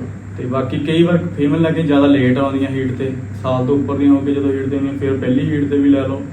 ਮੇਨ ਇਹੀ ਹੈ ਕਿ ਪ੍ਰੋਪਰ ਫੀਮੇਲ ਤੁਹਾਨੂੰ ਲੱਗ ਰਿਹਾ ਵੀ ਡਿਵੈਲਪ ਹੋ ਗਈ ਆ, ਫੀਮੇਲ ਬੱਚੇ ਲੈਣ ਦੇ ਕਾਬਲ ਹੈਗੀ ਆ, ਮਾੜੀ ਲਿੱਸੀ ਨਹੀਂ ਹੈਗੀ, ਵਜਨ ਉਹ 'ਚ ਹੈਗਾ ਪੂਰਾ ਵਧੀਆ, ਤਾਂ ਫਿਰ ਲੀਟਰ ਲੈ ਲੈਣਾ ਚਾਹੀਦਾ। ਤੇ ਇੱਕ ਨਾ ਭਾਜੀ ਅੱਜ ਕੱਲ ਮੇਰੇ ਵਰਗਾ ਜਿਹਨੇ ਇੱਕ ਫੀਮੇਲ ਰੱਖ ਲਿਆ ਉਹ ਵੀ ਬਰੀਡਰ ਕਹਾਣ ਲੱਗ ਪਿਆ। ਤੇ ਜੇਕਰ ਆਪਾਂ ਅਮਰੀਕਨ ਬੁਲੀ ਦੀ ਬਰੀਡਿੰਗ ਦੇ ਦੇਖੀਏ ਤੇ ਕਿੰਨੀ ਕੁ ਟਫ ਆ? ਮਤਲਬ ਕਿਉਂਕਿ ਅੱਜ ਕੱਲ ਮਤਲਬ ਹਰ ਇੱਕ ਨੂੰ ਇਹ ਦੇਖਦਾ ਵੀ ਇਨਕਮ ਬਹੁਤ ਆ ਬਰੀਡਿੰਗ ਦੇ ਵਿੱਚ। ਦੇਖੋ ਜੀ, ਕੋਈ ਵੀ ਚੀਜ਼ ਆ ਦੂਰੋਂ ਹਰੇਕ ਨੂੰ ਸੌਖਾ ਹੀ ਲੱਗਦਾ ਹੁੰਦਾ, ਤਾਂ ਜਦੋਂ ਆਪਾਂ ਵਿੱਚ ਪੈਂਦੇ ਆ ਕੰਮ ਦੇ ਫਿਰ ਪਤਾ ਲੱਗਦਾ ਬੜੇ ਚੈਲੰਜ ਆ ਬਰੀਡਿੰਗ ਦੇ ਵਿੱਚ। ਮੰਨ ਕੇ ਚੱਲੋ ਸਟਾਰਟਿੰਗ ਤੋਂ ਲੈ ਕੇ ਐਂਡ ਤੱਕ ਚੈਲੰਜ ਹੀ ਚੈਲੰਜ ਆ। ਜਦੋਂ ਆਪਾਂ ਐਗਜ਼ੋਟਿਕ ਦੀ ਮਾਈਕਰੋ ਦੀ ਬਰੀਡਿੰਗ ਕਰਦੇ ਆ, ਉਹ ਤਾਂ ਹੋਰ ਵੀ ਜ਼ਿਆਦਾ ਟਫ ਆ। ਤੁਸੀਂ ਲਾ ਲਓ ਕਿ ਛੋਟਾ ਬੱਚਾ ਪਹਿਲਾਂ ਪਾਲਣਾ, ਉਹਨੂੰ ਪਹਿਲਾਂ ਪ੍ਰੋਪਰ ਮਾਂ ਦੇ ਨਾਲ ਪਹਿਲਾਂ ਰੱਖ ਕੇ ਉਹਨੂੰ ਫੀਡਿੰਗ ਕਰਾ ਕੇ, ਉਸ ਤੋਂ ਬਾਅਦ ਉਹਨੂੰ ਵੈਕਸੀਨੇਸ਼ਨ ਤੋਂ ਬਾਅਦ ਬਿਮਾਰੀਆਂ ਤੋਂ ਬਚਾਉਣਾ, ਉਸ ਤੋਂ ਬਾਅਦ ਤੁਸੀਂ ਦੇਖ ਲਓ ਕਿੰਨਾ ਤੁਹਾਡਾ ਮਿਹਨਤ ਆ। ਫਿਰ ਜਦੋਂ ਉਹ ਆਪਣੇ ਪੂਰੇ ਟਾਈਮ ਤੇ ਸਾਈਕਲ ਤੇ ਆਉਂਦੀ ਹੈ, ਜਦੋਂ ਆਪਾਂ ਮੇਟ ਕਰਾਉਂਦੇ, ਉਸ ਤੋਂ ਬਾਅਦ ਵੀ ਜ਼ਰੂਰੀ ਨਹੀਂ ਕਿ ਫੀਮੇਲ ਨੇ ਰਹਿਣਾ ਹੀ ਰਹਿਣਾ, ਕਨਸੀਵ ਕਰਨਾ ਹੀ ਆ, ਖਾਲੀ ਵੀ ਚੱਲ ਜਾਂਦੀਆਂ। ਉਸ ਤੋਂ ਬਾਅਦ ਇਹ ਵੀ ਜ਼ਰੂਰੀ ਨਹੀਂ ਹੈਗਾ, ਕਈ ਵਾਰ ਕੋਈ ਇਹੋ ਜਿਹਾ ਚਾਂਸ ਵੀ ਹੋ ਜਾਂਦੇ ਜਾਂ ਬੱਚੇ ਪਹਿਲਾਂ ਫੀਮੇਲ ਸਿੱਟ ਜਾਂਦੀ ਆ, ਜਾਂ ਮਤਲਬ ਬੜਾ ਟਫ ਹੈ। ਜ਼ਰੂਰੀ ਇਹ ਨਹੀਂ ਹੈਗਾ ਕਿ ਇਹ 'ਚ ਸਭ ਕੁਝ ਸੌਖਾ ਹੀ ਆ, ਬੜੀ ਮਿਹਨਤ ਹੈ ਬਰੀਡਿੰਗ ਦੇ ਵਿੱਚ, ਖਾਸ ਕਰਕੇ ਮਾਈਕਰੋ ਦੇ ਵਿੱਚ ਕੁਝ ਜ਼ਿਆਦਾ ਹੈ। ਮਾਈਕਰੋ ਵਿੱਚ ਬਿਲਕੁਲ ਅੱਜ ਕੱਲ ਤਾਂ ਉਹ ਨੈਨੋ ਵੀ ਚੱਲਣ ਲੱਗ ਪਈਆਂ। ਹਾਂਜੀ ਹਾਂਜੀ ਨੈਨੋ ਦੀ ਬਰੀਡਿੰਗ ਹੋ ਪਾਊਗੀ ਲੱਗਦਾ ਸਾਨੂੰ? ਨੈਨੋ ਦੀ ਬਰੀਡਿੰਗ ਦੇਖੋ ਜੀ, ਬਰੀਡਿੰਗ ਤਾਂ ਹੁਣ ਇਦਾਂ ਆ ਕਿ ਹਰ ਇੱਕ ਟਾਈਪ ਦੀ ਹੋ ਹੀ ਰਹੀ ਆ। ਜਿਹੜੀ ਅਮਰੀਕਨ ਦੀ ਬਰੀਡ ਹੈ ਹੀ ਡਿਜ਼ਾਈਨਰ ਬਰੀਡ ਆ। ਗੋਰੇ ਨਵਾਂ ਨਿੱਤ ਨਵੀਂ ਚੀਜ਼ ਲੈ ਕੇ ਆ ਰਹੇ ਆ। ਹੁਣ ਨੈਨੋ ਦੇ ਵਿੱਚ ਵੀ ਆ, ਬਿਲਕੁਲ ਛੋਟੇ ਆ, ਹੋਰ ਵੀ ਜ਼ਿਆਦਾ ਛੋਟੇ ਆ। ਹਾਂਜੀ, ਉਹ ਜਿਹਾ ਲੀਟਰ ਸਾਈਜ਼ ਹੋਰ ਛੋਟਾ ਹੋ ਜਾਊਗਾ ਤੇ ਕੰਪਲਿਕੇਸ਼ਨ ਵੀ ਵੱਧ ਜਾਣਗੀਆਂ ਉਹਦੇ ਵਿੱਚ, ਕਿਉਂਕਿ ਇੰਨੇ ਛੋਟੇ ਡੌਗ ਦੇ ਸਰਵਾਈਵਿੰਗ ਚਾਂਸ ਬਹੁਤ ਹਾਂਜੀ, ਘੱਟ ਜਾਂਦੇ ਆ। ਹਾਂਜੀ ਹਾਂਜੀ ਆਪਣੇ ਡੀਪੀ ਭਾਜੀ ਨਾਲ ਥੋੜੇ ਦਿਨ ਪਹਿਲਾਂ ਇਨਸੀਡੈਂਟ ਹੋ ਗਿਆ, ਤੁਹਾਨੂੰ ਪਤਾ ਲੱਗਾ ਹੋਣਾ। ਉਹਨਾਂ ਦੀ ਨੈਨੋ ਫੀਮੇਲ ਦੀ ਉਹਨਾਂ ਦੀ ਡੈਥ ਹੋ ਗਈ ਹੈ। ਅੱਛਾ ਜੀ, ਹਾਂ, ਕਾਫੀ ਵਧੀਆ ਬੜੀ ਦੁੱਖ ਦੀ ਗੱਲ ਆ। ਬਸ ਕੋਸ਼ਿਸ਼ ਇਹੀ ਕਰੋ ਕਿ ਤੁਸੀਂ ਬਰੀਡ ਨੂੰ ਉਸ ਤਰੀਕੇ ਦੇ ਨਾਲ ਬਰੀਡਿੰਗ ਕਰੋ ਵੀ ਡੌਗ ਇੱਕ ਤਾਂ ਚੱਲ ਫਿਰ ਸਕਣ, ਕਿਉਂਕਿ ਹੁਣ ਗਾਂ ਤੋਂ ਮੈਂ ਨਵੀਂ ਬਰੀਡਿੰਗ ਦੇ ਵਿੱਚ ਅਸੀਂ ਦੇਖ ਰਹੇ ਹਾਂ ਕਿ ਡੌਗ ਬਿਲਕੁਲ ਛੋਟੇ ਕਰ ਰਹੇ ਆ, ਨਾ ਚੱਲ ਫਿਰ ਹੋ ਰਿਹਾ ਉਹਨਾਂ ਤੋਂ। ਡੌਗ ਚਲੋ ਜਿੰਨਾ ਮਰਜ਼ੀ ਛੋਟਾ ਕਰੀ ਜਾਣ, ਇਹਦੀ ਕੋਈ ਦਿੱਕਤ ਹੈਗਾ, ਮੇਨ ਫੰਕਸ਼ਨਲ ਹੋਣਾ ਚਾਹੀਦਾ, ਤੁਰਦਾ ਫਿਰਦਾ ਹੋਵੇ। ਇਹ ਨਹੀਂ ਕਿ ਉਹਨੂੰ ਇੱਕ ਹੈਂਡੀਕੈਪ ਵਾਂਗੂ ਬੈਠਾ ਹੀ ਰਵੇ, ਚੱਲ ਫਿਰ ਹੀ ਨਾ ਸਕੇ। ਉਦਾਂ ਦੀ ਬਰੀਡਿੰਗ ਦਾ ਵੀ ਬਸ weight gain ਕਰੀ ਜਾਵੇ। ਹਾਂਜੀ ਹਾਂਜੀ ਭਾਜੀ ਤੁਸੀਂ ਜਜਿੰਗ ਵੀ ਕੀਤੀ ਆ ਇਸ ਬਰੀਡਿੰਗ ਦੀ। ਹਾਂਜੀ ਹਾਂਜੀ ਤੇ ਜੇ ਆਪਾਂ ਐਜ਼ ਅ ਜੱਜ ਲੈ ਕੇ ਚੱਲੀਏ, ਤੁਹਾਨੂੰ ਕੀ ਲੱਗਦਾ ਮਤਲਬ ਇਹ ਬਰੀਡਿੰਗ ਮਤਲਬ ਅੱਜ ਕੱਲ ਜਿੰਨੀ ਇਹਨੂੰ ਛੋਟਾ ਕਰ ਰਹੇ ਆ ਬਰੀਡ ਨੂੰ, ਹਾਂਜੀ ਇਹ ਕਿਤੇ ਨਾ ਕਿਤੇ ਆਪਾਂ ਇਹ ਨਹੀਂ ਕਹਿ ਸਕਦੇ ਵੀ ਬਰੀਡ ਦੀ ਲਾਈਫ ਲਾਈਨ ਘਟਾ ਰਹੇ ਆ ਆਪਾਂ ਇਸ ਦੀ? ਨਹੀਂ ਬਿਲਕੁਲ ਹੀ। ਜਦੋਂ ਆਪਾਂ ਜ਼ਿਆਦਾ ਛੇੜਖਾਨੀ ਵੀ ਕਰਾਂਗੇ ਕਿਸ ਚੀਜ਼ ਨਾਲ, ਉਹਦੇ ਵਿੱਚ ਕਮੀਆਂ ਵੀ ਆਉਣਗੀਆਂ। ਕੋਸ਼ਿਸ਼ ਇਹ ਕਰੋ ਕਿ ਵਧੀਆ ਬਰੀਡਿੰਗ ਹੋਵੇ, ਕਿ ਕਮ ਸੇ ਕਮ ਡੌਗ ਫੰਕਸ਼ਨਲ ਹੋਵੇ, ਚੱਲਦਾ ਫਿਰਦਾ ਹੋਵੇ, ਉਸ ਟਾਈਪ ਦੀ ਬਰੀਡਿੰਗ ਕਰੋ। ਜਿੰਨੀ ਆਪਾਂ ਇਨ ਬਰੀਡਿੰਗ ਕਰੀ ਜਾਂਦੇ ਆ ਉਨੇ ਡੌਗਾਂ ਛੋਟੇ ਹੋਈ ਜਾਣਗੇ, ਕੰਪਲਿਕੇਸ਼ਨ ਵਧੀ ਜਾਣਗੀਆਂ। ਕਿਉਂਕਿ ਆਪਾਂ ਜਦੋਂ ਇਨ ਬਰੀਡਿੰਗ ਕਰਦੇ ਆ, ਜਦੋਂ ਮਾਂ ਪਿਓ ਦੇ ਚੰਗੇ ਗੁਣ ਵੀ ਆਉਂਦੇ ਆ ਤੇ ਨਾਲ ਕੁਝ ਉਹਨਾਂ ਦੇ ਮਾੜੇ ਗੁਣ ਹੁੰਦੇ ਆ, ਉਹ ਵੀ ਅੱਗੇ ਬੱਚਿਆਂ 'ਚ ਆਉਂਦੇ ਆ। ਉਹ ਗਾਂ ਤੋਂ ਗਾਂ ਜਦੋਂ ਆਪਾਂ ਬਾਰ-ਬਾਰ ਉਹੀ ਬਲੱਡ ਨੂੰ ਮੈਚ ਕਰੀ ਜਾਵਾਂਗੇ ਤਾਂ ਉਹ ਮੰਨ ਕੇ ਚਲੋ ਅਵਗੁਣ ਵੀ ਵਿੱਚ ਫਿਰ ਉਹ ਆਉਂਦੇ ਆ, ਕੰਪਲਿਕੇਸ਼ਨ ਆਉਣਗੀਆਂ ਉਹ। ਤੇ ਪਿੱਛੇ ਜੇ ਰੌਲਾ ਪਿਆ ਸੀਗਾ ਕਿ ਇਹ ਬਰੀਡਿੰਗ ਬਹੁਤ ਅਗਰੈਸਿਵ ਹੈ, ਤੁਹਾਡੀ ਪਹਿਲਾਂ ਵੀ ਇੰਟਰਵਿਊ ਹੋ ਚੁੱਕੀ ਹੈ ਇਸ ਬਾਰੇ ਵਿੱਚ, ਤੇ ਤੁਸੀਂ ਜੱਜ ਰਹੇ ਜੀ ਕਿ ਮੈਨੂੰ ਇਹ ਦੱਸਿਓ ਭਾਜੀ ਕਿ ਇਹ ਵਾਕਿਆ ਫੀਮੇਲ ਭੱਜ ਕੇ ਅਟੈਕ ਕਰਦੀ ਹੈ ਬੰਦੇ ਦੇ ਉੱਤੇ ਜੀ? ਦੇਖੋ ਜੀ, ਇਸ ਗੱਲ ਦੀ ਆਪਾਂ ਪੂਰੀ ਗਾਰੰਟੀ ਲੈ ਸਕਦੇ ਹਾਂ। ਜਿਹੜੀ ਅਮਰੀਕਨ ਬਰੀਡ ਆ, ਜੋ ਸਹੀ ਮਾਨੇ 'ਚ ਬੁਲੀ ਬਰੀਡ ਆ, ਇਹ ਹਿਊਮਨ ਦੇ ਇੰਨੇ ਕੁ ਫਰੈਂਡਲੀ ਵੱਢ ਤਾਂ ਸਕਦੇ ਹੀ ਨਹੀਂ ਹੈਗੇ, ਵੱਢਦੇ ਹੀ ਨਹੀਂ ਹੈਗੇ। ਹੁਣ ਲਗਭਗ ਮੈਨੂੰ ਕਿੰਨੇ ਸਾਲ ਹੋ ਗਏ ਬਰੀਡਿੰਗ ਕਰਦੇ ਨੂੰ, ਮੈਂ ਤਾਂ ਅੱਜ ਤੱਕ ਕੋਈ ਆਪਣੇ ਕੈਨਲ ਤੇ ਇਹੋ ਜਿਹਾ ਚਾਂਸ ਦੇਖਿਆ ਨਹੀਂ ਹੈਗਾ ਵੀ ਕਦੀ ਸਾਡੇ ਡੌਗ ਨੇ ਕਿਸੇ ਨੂੰ ਵੱਢਿਆ ਹੋਵੇ। ਕਿਉਂਕਿ ਲਗਭਗ ਇੰਡੀਆ ਦੇ ਹਰੇਕ ਕੋਨੇ ਤੋਂ ਆਪਣੇ ਕੋਲ ਇੱਥੇ ਆਉਂਦੇ ਆ ਵਿਜ਼ਿਟ ਕਰਨ, ਡੌਗ ਦੇਖਣ ਆਉਂਦੇ ਆ, ਪੱਪ ਵਗੈਰਾ ਲੈਣ ਆਉਂਦੇ ਆ, ਬੱਚੇ ਨਾਲ ਹੁੰਦੇ ਆ, ਫੋਟੋਆਂ ਖਿਚਾਉਂਦੇ ਆ। ਜਿਨ੍ਹਾਂ ਨੂੰ ਪਹਿਲੀ ਵਾਰ ਜਿਹਨੇ ਅੱਜ ਡੌਗ ਨੂੰ ਹੱਥ ਵੀ ਨਹੀਂ ਲਾਇਆ ਹੁੰਦਾ, ਉਹ ਵੀ ਆ ਕੇ ਜੋ ਦੇਖਦੇ ਆ ਕਈ ਡੌਗ ਕਿਸੇ ਨੂੰ ਅੱਜ ਤਾਈਂ ਵੱਢਿਆ ਨਹੀਂ ਹੈਗਾ। ਮੈਂ ਤਾਂ ਮੰਨਦਾ ਨਹੀਂ ਇਸ ਚੀਜ਼ ਨੂੰ। ਸੋ ਇਹ ਅਗਰੈਸਿਵ ਬਰੀਡ ਹੈ। ਬਾਕੀ ਜੇਕਰ ਭਾਜੀ ਇਹ ਆਪਾਂ ਬਰੀਡ ਘਰ ਦੇ ਵਿੱਚ ਰੱਖਦੇ ਆ ਐਜ਼ ਏ ਬਰੀਡਰ, ਮਤਲਬ ਸਿੰਗਲ ਡੌਗ ਨਹੀਂ, ਐਜ਼ ਏ ਬਰੀਡਰ, ਤਾਂ ਕਿੰਨਾ ਕੁ ਟਾਈਮ ਆਪਾਂ ਨੂੰ ਦੇਣਾ ਪੈਂਦਾ ਆ ਐਜ਼ ਏ ਬਰੀਡਰ ਇਸ ਬਰੀਡ ਦੇ ਲਈ ਦਿਨ ਦੇ ਵਿੱਚ? ਦੇਖੋ ਜੀ, ਬਰੀਡਿੰਗ ਦੇ ਵਿੱਚ ਜੇ ਤੁਸੀਂ ਮੰਨ ਕੇ ਚੱਲੋ ਕਿ ਪੂਰੇ ਸਕਸੈਸਫੁਲ ਹੋਣਾ, ਤੁਹਾਡਾ ਵਧੀਆ ਨਾਮ ਹੋਵੇ, ਫਿਰ ਤਾਂ ਤੁਹਾਨੂੰ ਦਿਨ ਰਾਤ ਇੱਕ ਕਰਨਾ ਪੈਂਦਾ ਜੀ। ਮਤਲਬ ਜੇ ਤੁਸੀਂ ਕਮਲ ਵੈਸ ਬਣਨਾ ਤਾਂ ਕਿੰਨਾ ਟਾਈਮ ਦੇਣਾ ਪਊਗਾ? ਮਤਲਬ ਇਹ ਕਹਿਣਾ ਚਾਹੁੰਦਾ ਮੈਂ ਇੰਡਾਇਰੈਕਟਲੀ। ਦੇਖੋ ਜੀ, ਮੈਂ ਇਹ ਨਹੀਂ ਕਹਿੰਦਾ ਕਿ ਮੈਂ ਬਹੁਤ ਚੰਗੀ ਬਰੀਡਿੰਗ ਕਰ ਰਿਹਾ ਜਾਂ ਮੈਂ ਪਹਿਲਾਂ ਵੀ ਜੋ ਕੀਤਾ, ਚਲੋ ਜਿੰਨੇ ਕੁ ਜੋਗਾ ਮੈਂ ਹੈਗਾ ਆਪਣੇ ਵੱਲ ਪੂਰੀ ਮਿਹਨਤ ਕਰਨ ਦੀ ਕੋਸ਼ਿਸ਼ ਕੀਤੀ ਆ। ਪਰ ਐ ਹੈ ਕਿ ਜਦੋਂ ਦੇ ਬਰੀਡਿੰਗ 'ਚ ਆਏ ਆ, ਮਤਲਬ ਇਹਨਾਂ ਦੇ ਦੁਆਲੇ ਰਹੀਦਾ ਆ, ਕਿਤੇ ਬਾਹਰ ਜਾ ਨਹੀਂ ਸਕਦੇ ਹੈਗੇ। ਜਿੱਦਾਂ ਆਪਣੇ ਹੁਣ ਦੋਸਤਾਂ ਨਾਲ ਘੁੰਮਦੇ ਫਿਰਦੇ ਦੇਖੀਦਾ ਆ, ਹੁਣ ਗਰਮੀਆਂ ਦੇ ਦਿਨਾਂ ਜਾਂਦੇ ਆ, ਆਊਟਿੰਗ ਤੇ ਜਾਂਦੇ ਆ, ਇਹ ਚੀਜ਼ਾਂ ਫਿਰ ਹੁਣ ਅਸੀਂ ਮਿਸ ਕਰੀਦੀਆਂ। ਫਿਰ ਹੁਣ ਬਰੀਡਿੰਗ ਦੇ ਵਿੱਚ ਹੈਗੇ ਆ, ਹੁਣ ਸਾਡਾ ਨਿਕਲਣਾ ਬੜਾ ਔਖਾ ਹੈ। ਫਰੈਂਡ ਸਰਕਲ ਤੇ ਰਿਲੇਟਿਵ ਛੱਡਣੇ ਹੀ ਪੈਂਦੇ ਆ। ਬਿਲਕੁਲ ਜੀ ਬਿਲਕੁਲ। ਕਈ ਵਾਰ ਤਾਂ ਜਦੋਂ ਸਾਡੇ ਕੋਲ ਲੀਡਰ ਆਇਆ ਹੁੰਦਾ, ਉਧਰੋਂ ਤੇ ਤੁਹਾਡੇ ਕੋਈ ਫੰਕਸ਼ਨ ਆ ਜਾਵੇ, ਕੋਈ ਫੈਮਿਲੀ ਫੰਕਸ਼ਨ ਇਹੋ ਜਿਹਾ ਹੁੰਦਾ ਜਿਹਨੂੰ ਆਪਾਂ ਮਿਸ ਨਹੀਂ ਵੀ ਕਰ ਸਕਦੇ, ਪਰ ਉੱਥੇ ਹੀ ਸਾਨੂੰ ਜਾਣਾ ਛੱਡਣਾ ਪੈਂਦਾ, ਇੰਨਾ ਸੈਕਰੀਫਾਈ ਕਰਨਾ ਪੈਂਦਾ ਇਹਦੇ ਲਈ। ਤੇ ਭਾਜੀ ਕੀ ਮਤਲਬ ਜੇ ਆਪਾਂ ਪ੍ਰੋਪਰ ਤੁਹਾਡੇ ਵਾਂਗੂ ਬਰੀਡਿੰਗ ਕਰਦੇ ਆ, ਹਾਂਜੀ ਠੀਕ ਹੈ ਜੀ, ਤੇ ਸਾਰੇ ਖਰਚੇ ਕੱਢ ਕੇ ਕੋਈ ਇਨਕਮ ਹੈ ਇਸ ਬਰੀਡਿੰਗ ਵਿੱਚ?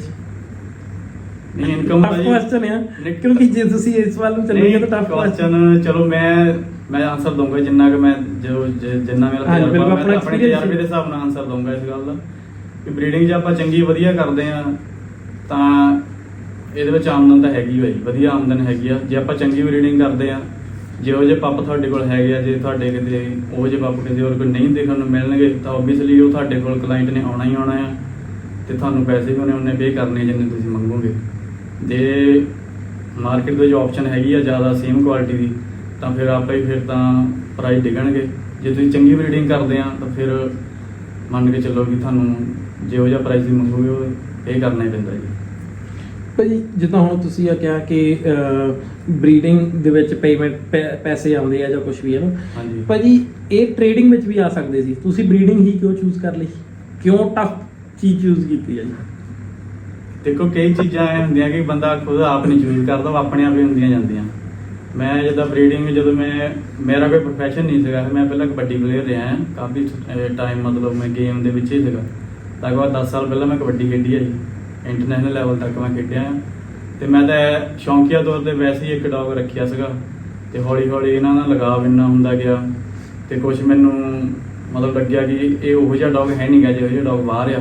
ਬਸ ਉੱਧਰ ਨੂੰ ਫਿਰ ਸਟੱਡੀ ਕਰਦਾ ਗਿਆ, ਬਰੀਡਿੰਗ ਦੇ ਵਿੱਚ ਆਇਆ, ਫਿਰ ਕੋਸ਼ਿਸ਼ ਕੀਤੀ ਕਿ ਆਪ ਕੁਝ ਵਧੀਆ ਕੀਤਾ ਜਾਵੇ, ਤੇ ਸ਼ੌਂਕ ਉਸ ਤੋਂ ਬਾਅਦ ਕਿੱਤਾ ਬਣ ਗਿਆ, ਤੇ ਫਿਰ ਇੱਧਰ ਨੂੰ ਹੋ ਗਿਆ। ਬਿਲਕੁਲ, ਕਹਿੰਦੇ ਹੁੰਦੇ ਆ ਜੇ ਕਿਸੇ ਵੀ ਕਿੱਤੇ ਦੇ ਵਿੱਚ ਸਕਸੈਸ ਪਾਣੀ ਆ ਤਾਂ ਤੁਹਾਨੂੰ ਉਹ ਸ਼ੌਂਕ ਰੱਖਣਾ ਪੈਣਾ। ਬਿਲਕੁਲ ਹੁਣ ਤੱਕ ਵੀ ਮੈਨੂੰ ਸ਼ੌਂਕ ਹੀ ਆ ਜੀ, ਕਿੱਤੇ ਨਾਲੋਂ ਜ਼ਿਆਦਾ ਪਹਿਲਾਂ ਸ਼ੌਂਕ ਹੀ ਆ। ਮੈਨੂੰ ਇਹ ਨਹੀਂ ਹੁੰਦਾ ਕਿ ਮੈਂ ਹੁਣ ਆਹ ਫੀਮੇਲ ਹੀਟ ਤੇ ਆ ਕੇ ਲੀਟਰ ਲੈ ਲਵਾਂ। ਜਿੱਦਾਂ ਹੁਣ ਗਰਮੀ ਦੇ ਨਾਲ ਮੈਂ 5 ਫੀਮੇਲਾਂ ਇਕੱਠੀਆਂ ਵੀ ਹੀਟ ਤੇ ਆਈਆਂ, ਮੈਂ ਹੁਣ ਵੀ ਖਾਲੀ ਛੜਾਈਆਂ ਕਿ ਚਲੋ ਕੋਈ ਗੱਲ ਨਹੀਂ, ਵਿੱਚ 1-2 ਦੇ ਲੀਟਰ ਲਵਾਂਗੇ। ਮਤਲਬ ਇਹ ਚੀਜ਼ ਨੂੰ ਜ਼ਿਆਦਾ ਮੈਂ ਮਾਇਨੇ ਨਹੀਂ ਦਿੰਦਾ ਵੀ ਆਪਾਂ ਸਾਰੀਆਂ ਫੀਮੇਲਾਂ ਦੇ ਹੀਟ ਤੇ ਜੇ 5 ਜਾਂ 6 ਆਈਆਂ ਤਾਂ ਆਪਾਂ 6 ਦੀਆਂ 6 ਮੇਟ ਕਰਾਈਏ। ਜਦ ਕਿ ਮੈਂ ਕਰਵਾ ਸਕਦਾ, ਮੈਂ ਲੀਟਰ ਲੈ ਵੀ ਸਕਦਾ, ਪਰ ਮੈਂ ਕੋਸ਼ਿਸ਼ ਮੇਰੀ ਇਹ ਹੁੰਦੀ ਕਿ ਬਰੀਡਿੰਗ ਜਿੰਨੀ ਕਰਾਂ ਚੰਗੀ ਕਰਾਂ, ਘੱਟ ਕਰਾਂ, ਕਿ ਜਿੰਨੇ ਲੀਟਰ ਲਵਾਂ ਉਨਿਆਂ ਦਾ ਖਿਆਲ ਰੱਖ ਸਕਾਂ। ਜਦੋਂ ਆਪਣੇ ਕੋਲ ਬੱਚੇ ਜ਼ਿਆਦਾ ਹੋ ਜਾਂਦੇ ਆ, ਹੁਣ ਖਿਆਲ ਉਨਾ ਹੀ ਘੱਟ ਜਾਂਦਾ ਹੈ। ਬਿਲਕੁਲ ਭਾਜੀ, ਜਿੱਦਾਂ ਹੁਣ ਤੁਸੀਂ ਕਿਹਾ ਵੀ ਤੁਸੀਂ ਕਬੱਡੀ ਵੀ ਖੇਡਦੇ ਸੀ, ਹੁਣ ਵੀ ਚਲੋ ਖੈਰ ਜਿਮ ਜਾਂਦੇ ਆ ਨਾ ਤੁਸੀਂ, ਤੇ ਜਿਮ ਹੁਣ ਤੁਹਾਨੂੰ ਮੈਂ ਦੱਸ ਦਿੰਦਾ ਜੀ, ਜਿਮ ਦਾ ਵੀ ਇਦਾਂ ਲਗਭਗ ਹੁਣ 1 ਸਾਲ ਤੋਂ ਮੈਂ ਜਿਮ ਵੀ ਨਹੀਂ ਜਾ ਪਾ ਰਿਹਾ ਹੈਗਾ। ਇਸੇ ਚੱਕਰ 'ਚ ਕਿ ਥੋੜਾ ਮੈਂ ਪਹਿਲਾਂ ਬਿਜ਼ੀ ਹੋ ਰਿਹਾ, ਥੋੜਾ ਸਾਡੇ ਕੰਮ ਵੀ ਚੱਲ ਰਿਹਾ, ਕੰਸਟਰਕਸ਼ਨ ਦਾ ਕੈਨਲ ਬਣ ਰਿਹਾ ਸੀ, ਕੁਝ ਘਰ ਦਾ ਕੰਮ ਚੱਲ ਰਿਹਾ ਸੀ, ਤੇ ਨਾਲ ਬਰੀਡਿੰਗ ਸੀ, ਤੇ ਡੌਗ ਵੀ ਥੋੜੇ ਜ਼ਿਆਦਾ ਆ ਮੇਰੇ ਕੋਲ, ਤਾਂ ਮੇਰੇ ਤੋਂ ਨਿਕਲਣਾ ਮੁਸ਼ਕਲ ਹੋਇਆ। ਹੁਣ ਥੋੜਾ ਮੈਂ ਫ੍ਰੀ ਫੀਲ ਕਰਦਾ, ਹੁਣ ਮੈਂ ਸਟਾਰਟ ਮੈਂ ਇਹ ਪੁੱਛਣ ਲੱਗਾ ਸੀ ਕਿ ਤੁਸੀਂ ਜੇ ਜਿਮ ਵੀ ਜਾਂਦੇ ਆ ਤੇ ਫਿਰ ਬਰੀਡਿੰਗ ਨੂੰ ਟਾਈਮ ਦੇਣਾ ਔਖਾ ਨਹੀਂ ਹੁੰਦਾ ਹੈਗਾ, ਜਦ ਜਿਮ ਨੂੰ ਟਾਈਮ ਦੇਣਾ ਔਖਾ ਹੋ ਜਾਂਦਾ? ਕਿਉਂਕਿ ਦੇਖੋ ਜਿਮ ਜਾਂਦੇ ਆ ਤਾਂ 2 ਘੰਟੇ ਲੱਗਦੇ ਆ ਜਿਮ ਦੇ ਵਿੱਚ। ਬਿਲਕੁਲ, ਮੈਂ ਤੁਹਾਨੂੰ ਦੱਸ ਦਿੰਦਾ ਜੀ, ਲਗਭਗ ਜਦੋਂ ਤੋਂ ਮੈਂ ਹੋਸ਼ ਸੰਭਾਲੀ ਆ, ਮੈਂ ਫਿਟਨੈਸ ਵੱਲ ਨੂੰ, ਮਤਲਬ ਸਾਡੇ ਜਿੱਦਾਂ ਪਿੰਡ ਹੀ ਸਾਡਾ ਜਿਹੜਾ ਕਬੱਡੀ ਲਈ ਬੜਾ ਮਸ਼ਹੂਰ ਆ, ਹਾਂਜੀ, ਤੇ ਉਹੀ ਸਾਡਾ ਪਹਿਲਾਂ ਰੂਟੀਨ ਹੀ ਇਹ ਹੁੰਦਾ ਸੀ ਕਿ ਜਾਣਾ 2 ਟਾਈਮ ਗਰਾਊਂਡ ਜਾਣਾ ਹੀ ਜਾਣਾ, ਮਿਹਨਤ ਕਰਨੀ ਆ। ਪਰ ਜਦੋਂ ਬਰੀਡਿੰਗ ਵਿੱਚ ਆਇਆ, ਹੁਣ ਉਧਰੋਂ ਆਪਣੇ ਮਨ ਨੂੰ ਮਾਰੀਦਾ ਆ, ਜਦ ਕਿ ਦਿਲ ਬੜਾ ਕਰਦਾ, ਪਰ ਹੁਣ ਫਸੇ ਹੋਏ ਇਦਾਂ ਦੇ ਆ ਕਿ ਪਹਿਲ ਇਹਨਾਂ ਨੂੰ ਦੇਈਦੀ ਆ, ਬਾਕੀ ਹਰੇਕ ਚੀਜ਼ ਨੂੰ ਦੂਰ ਆ। ਸਭ ਤੋਂ ਪਹਿਲਾਂ ਡੌਗਸ ਆ, ਸਭ ਤੋਂ ਪਹਿਲਾਂ ਬਰੀਡਿੰਗ ਵੱਲ ਧਿਆਨ ਆ, ਤੇ ਇਹਨਾਂ ਦੇ ਮਤਲਬ ਖਿਆਲ ਵੱਲ ਧਿਆਨ ਆ, ਉਸ ਤੋਂ ਬਾਅਦ ਹੀ ਸਾਰੇ ਕੰਮ। ਭਾਜੀ ਜਿੱਦਾਂ ਜਿਮ ਦੇ ਵਿੱਚ ਸਟੀਰੋਇਡਸ ਵਗੈਰਾ ਲੈਂਦੇ ਆ, ਕੀ ਤੁਸੀਂ ਡੌਗਸ ਨੂੰ ਕਦੇ ਦਿੱਤਾ ਜਾਂ ਕਦੇ ਦਿੰਦੇ ਆ, ਜਾਂ ਅਮਰੀਕਨ ਬੁਲੀ ਨੂੰ ਜਾਂਦਾ ਹੈ ਇਹ? ਕਿਉਂਕਿ ਬਹੁਤ ਸਾਰੇ ਲੋਕਾਂ ਦਾ ਇਹ ਕਹਿਣਾ ਕਿ ਅਮਰੀਕਨ ਬੁਲੀ ਮਸਕੂਲਰ ਤਾਂ ਹੁੰਦੇ ਆ, ਜਾਂ ਅਮਰੀਕਨ ਬੁਲੀ ਬਲਕੀ ਤਾਂ ਹੁੰਦੇ ਆ ਜਦੋਂ ਉਹਨੂੰ ਸਟੀਰੋਇਡ ਜਾਂਦਾ। ਇਹ ਤੁਹਾਡਾ ਜਿਹੜਾ ਕੁਐਸਚਨ ਬੜਾ ਵਧੀਆ, ਤੁਸੀਂ ਤਾਂ ਨਾਰਮਲੀ ਕੁਐਸਚਨ ਕਰ ਲਿਆ, ਇਦਾਂ ਦੇ ਐਲੀਗੈਂਟ ਮੇਰੇ ਤੇ ਲੱਗੇ ਆ ਪਹਿਲਾਂ। ਭਾਈ ਮੈਂ ਪੁੱਛਿਆ, ਮੈਂ ਇਨਡਾਇਰੈਕਟਲੀ ਪੁੱਛਿਆ, ਪਰ ਹੁਣ ਡਾਇਰੈਕਟਲੀ ਕਹਿ ਦੇਣਾ ਕਿ ਇਹ ਗੱਲ ਕਹਿੰਦੇ ਆ ਕਿ ਲੋਕ ਕਮਲ ਬੈਂਸ ਜਿਹੜਾ ਆ ਉਹ ਸਟੀਰੋਇਡ ਦਿੰਦਾ ਹੈ। ਅੱਛਾ, ਚਲੋ ਜੇ ਤੁਹਾਨੂੰ ਇਸ ਗੱਲ ਕਿਸੇ ਵੱਲੋਂ ਜਾਂ ਪਤਾ ਵੀ ਲੱਗਿਆ, ਮੈਂ ਕਲੀਅਰ ਕਰ ਦਵਾਂ ਅੱਜ ਵੀ ਜਿਹੜੇ ਡੌਗਸ ਆ ਨਾ, ਇਹਨਾਂ ਨੂੰ ਆਪਾਂ ਸਟੀਰੋਇਡ ਵਗੈਰਾ ਮੈਂ ਤਾਂ ਅੱਜ ਤੱਕ ਕਦੀ ਦਿੱਤਾ ਨਹੀਂ ਹੈਗਾ। ਤੇ ਜੇ ਤੁਸੀਂ ਬਰੀਡਿੰਗ ਕਰਨੀ ਆ, ਪਹਿਲੀ ਗੱਲ ਜਿਹੜੇ ਸਟੀਰੋਇਡਸ ਹੁੰਦੇ ਆ ਉਹ ਤੁਹਾਡੇ ਮਤਲਬ ਜਿਹੜੇ ਟੈਸਟੋਨ ਲੈਵਲ ਨੂੰ ਥੱਲੇ ਹੋ ਜਾਂਦਾ, ਉਹਦੇ ਨਾਲ ਕਿ ਤੁਸੀਂ ਤੁਹਾਡੀ ਬਰੀਡਿੰਗ ਉਸ ਲੈਵਲ 'ਤੇ ਤੁਸੀਂ ਕਰ ਨਹੀਂ ਸਕੋਗੇ। ਮੰਨ ਲਓ ਜੇ ਹਿਊਮਨ ਵੀ ਜਦੋਂ ਯੂਜ਼ ਕਰਦੇ ਆ, ਤੇ ਆਪਾਂ ਮੰਨ ਲਓ ਕਹਿ ਲਈਏ ਕਿ ਉਦੋਂ ਬੱਚੇ ਪੈਦਾ ਕਰਨ ਦੀ ਸ਼ਕਤੀ ਘਟਦੀ ਆ, ਤੇ ਜੇ ਆਪਾਂ ਡੌਗਸ ਨੂੰ ਆਪਾਂ ਸਟੀਰੋਇਡ ਦਵਾਂਗੇ ਤਾਂ ਆਪਾਂ ਬਰੀਡਿੰਗ ਉਹਨਾਂ ਤੋਂ ਬੱਚੇ ਪੈਦਾ ਕਰ ਹੀ ਨਹੀਂ ਸਕਾਂਗੇ। ਉਹ ਕੁਝ ਟਾਈਮ ਲਈ ਬੂਸਟ ਅਪ ਹੁੰਦਾ ਟੈਸਟੋਸਟੇਰੋਨ, ਬਟ ਉਸ ਤੋਂ ਬਾਅਦ ਡਾਊਨ ਲੈਵਲ ਜਾਂਦਾ। ਮੈਂ ਤੁਹਾਨੂੰ ਉਹੀ ਦੱਸਦਾ ਜੀ, ਜੇ ਆਪਾਂ ਸਟੀਰੋਇਡ ਨੂੰ ਜਿੱਦਾਂ ਡੌਗਸ ਤੇ ਯੂਜ਼ ਕਰਾਂਗੇ ਨਾ, ਉਹ ਤਾਂ ਆਪਾਂ ਇੱਕ ਡੌਗ ਜਿਹੜਾ ਹੋ ਗਿਆ ਜਿਹਨੂੰ ਆਪਾਂ ਯੂਜ਼ ਕਰਕੇ ਆਪਾਂ ਉਹਨੂੰ ਤਕੜਾ ਕਰ ਸਕਦੇ, ਪਰ ਉਹ ਤੋਂ ਅਸੀਂ ਬੱਚੇ ਨਹੀਂ ਪੈਦਾ ਕਰ ਸਕਾਂਗੇ।